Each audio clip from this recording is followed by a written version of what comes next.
This quick video will give you some tips on your Major 2 assignment, and it's just, if you're feeling like you're struggling with the Major 2 assignment, it should help you understand the directions and what I'm looking for a little bit better.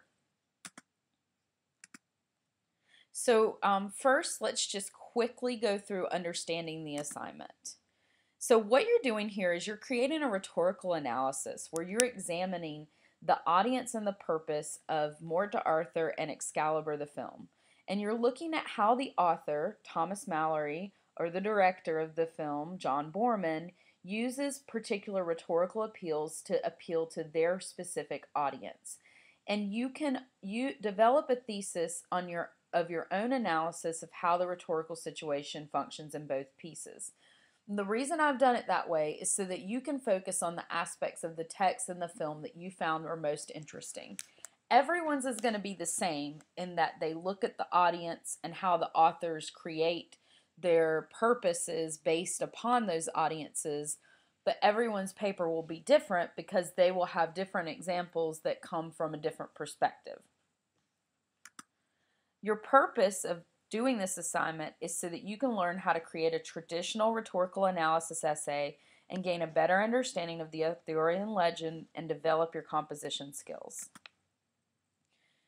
Your audience is me in this case. I am the audience. So this needs, if you know that I'm your audience, you know it needs to be formal, it needs to be edited for grammar and mistakes, and it needs to be your best work to show to me that you understand the ideas we've been exploring in this unit and in the course so far. Your process is to create a traditional essay using the source materials provided in this unit. You should do no extra research for this assignment.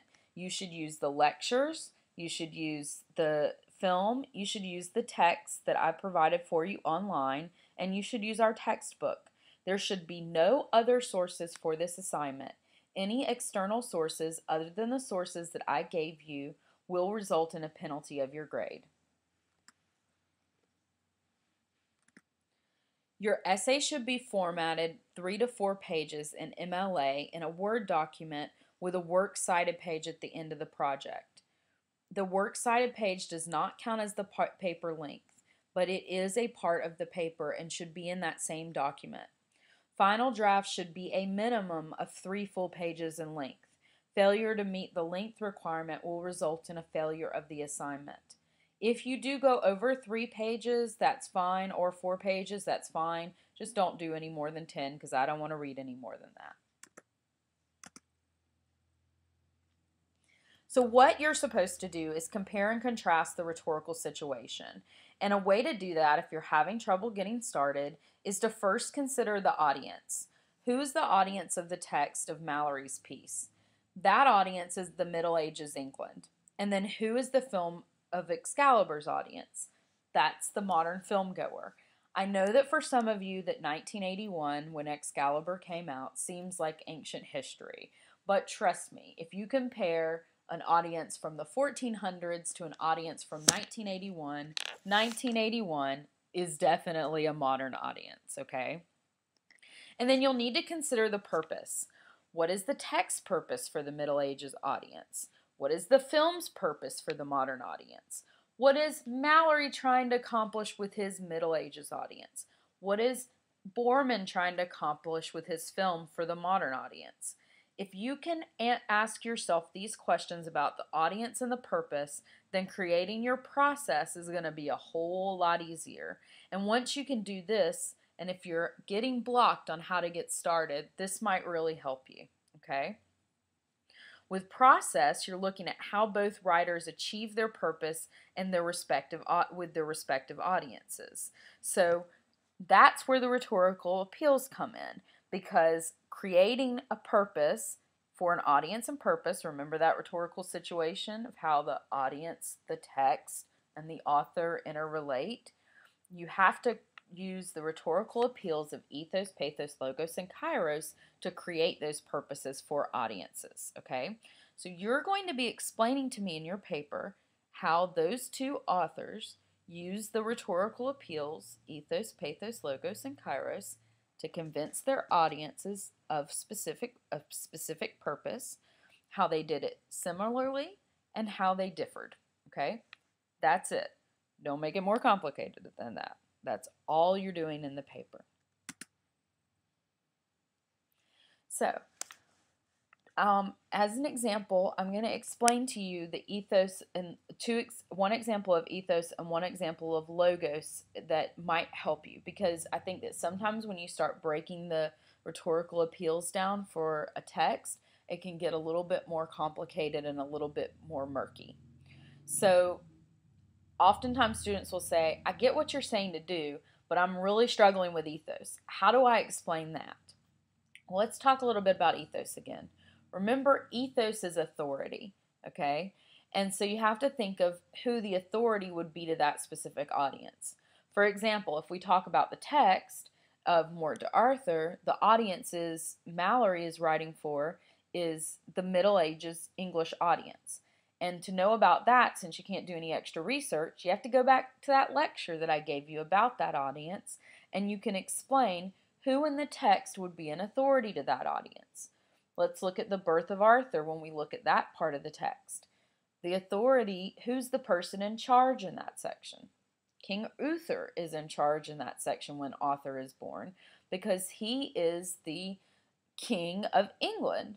And so for their audience, the King of England would appeal to them as a sense of authority. In the film, when Arthur is born, King Uther is not really the authority. Merlin is more of the authority. So why does the director pick Merlin to be the authority instead of the king? What does that tell you about power in the piece?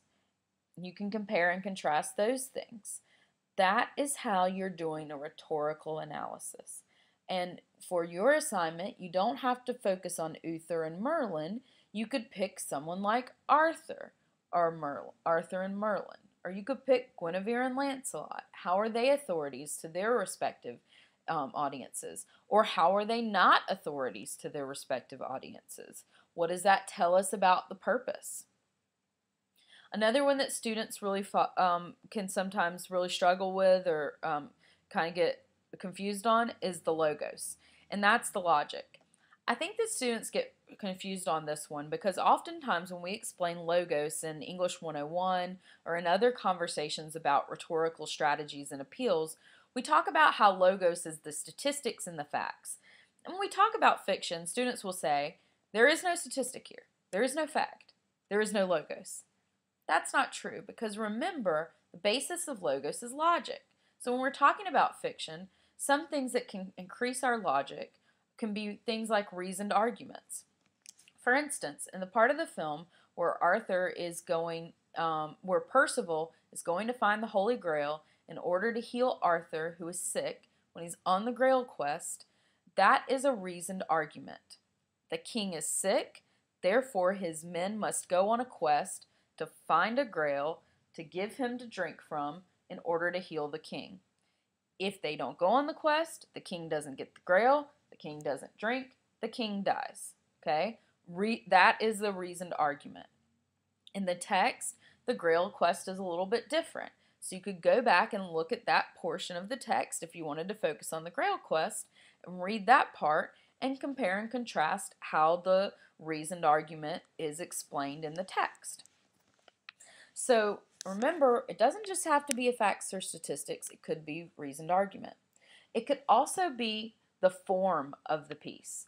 How is it organized? How does the overall organization affect it?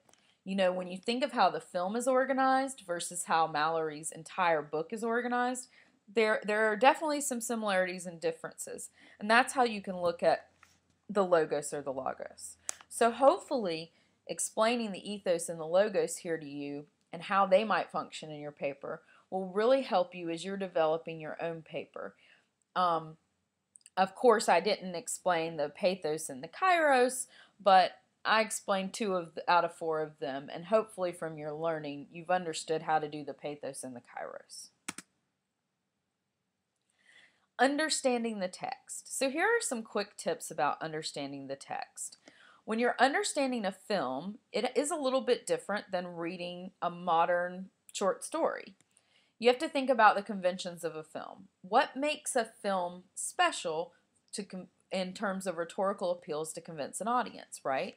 It's not just about story. It can be about lighting. It can be about music. It can be about different things that the director focuses in. It can be about the actor's choices. So remember, when you're looking at the genre of film, your choices when you write about it might be a little bit different. I often find too, when I'm trying to use a film in an essay, it's often easier to paraphrase and summarize things that happen instead of having to go back and find direct quotes. Of course, you can go and find direct quotes from the film if you like, but I think it's perfectly acceptable if you just summarize or paraphrase instances when things happen in the film. Understanding the text of Mallory can be a little bit difficult. Admittedly, this is written for a Middle Ages audience in a language that's Middle English and can be very difficult for our modern audience's sensibilities. Probably one of the reasons why John Boorman in his film Excalibur chose to make the language modern and not use the direct language that Mallory used, right? So one thing I would suggest to you is that you might if I were creating this, I might start with the film and the pieces I like from the film, then go back and look at the parts of Mort to Arthur that match the pieces I zeroed in on the film. So for instance, if I was really interested in the Grail Quest, I might watch the Grail Quest part and talk about the Grail Quest part in my paper. So I might go back and look at the text as a whole. You can do that by clicking on the index and the sacred text thing, and look at just the parts that are about the Grail Quest. That way I can hone in onto some specific stories about the Grail Quest and then struggle with the language with just those sections instead of trying to read this overall thing. Another thing that can help you is looking at summaries. If you try to look at a summary for all of Mort to Arthur, like something like SparkNotes, it's not going to be very helpful to you because the book is extremely long and giant, right? But if you know that you're zeroing in on Lancelot's section, you could look at a summary for that specific section and compare it to the original for that specific section to help you in your analysis of the text. I also think it's helpful when you're doing this to use direct quotes from the text, and I would suggest that you use direct quotes from the text in your paper. Of course, it's okay if you paraphrase and summarize sometimes with the text, but I think direct quotes can create a better ethos for yourself as a writer because it shows your authority and understanding of the material. Finally, organizing the essay. A lot of questions that I get from students have to do about organizing the essay. Mrs. B, how do I get started? Mrs. B, how do I talk about logos and ethos? Mrs. B, how the heck do I organize this thing? There really isn't one right or wrong way. You could do it chronologically. You could start from the beginning of the story to the end of the story. You could look at historically, where you talk about the audience of the Middle Ages and switch over to the modern audience and vice versa. You could talk about the text and then talk about the film and then talk about them both together. There is no right or wrong. You get to decide as you're creating it what works best for you. I think for me, it works better to start with the film and then compare it to the text. I would probably do something chronologically, like start with this is the beginning of the film and compare that to the text. This is the middle of the film, compare that to the text. This is the end of the film, compare that to the text, and trace one element through it. So if I were interested in the birth and death of Arthur, I might start in that way. It doesn't really matter how you approach it as long as you are making sure that you're focusing on the process and the purpose of what the assignment is. And please do not forget your citations. If you do not have in-text citations and a works cited page, you will fail this assignment. Make sure that you have citations for all of your information. This is not English 101. This is English 102. There will not be second chances on this. You'll either have them or you won't.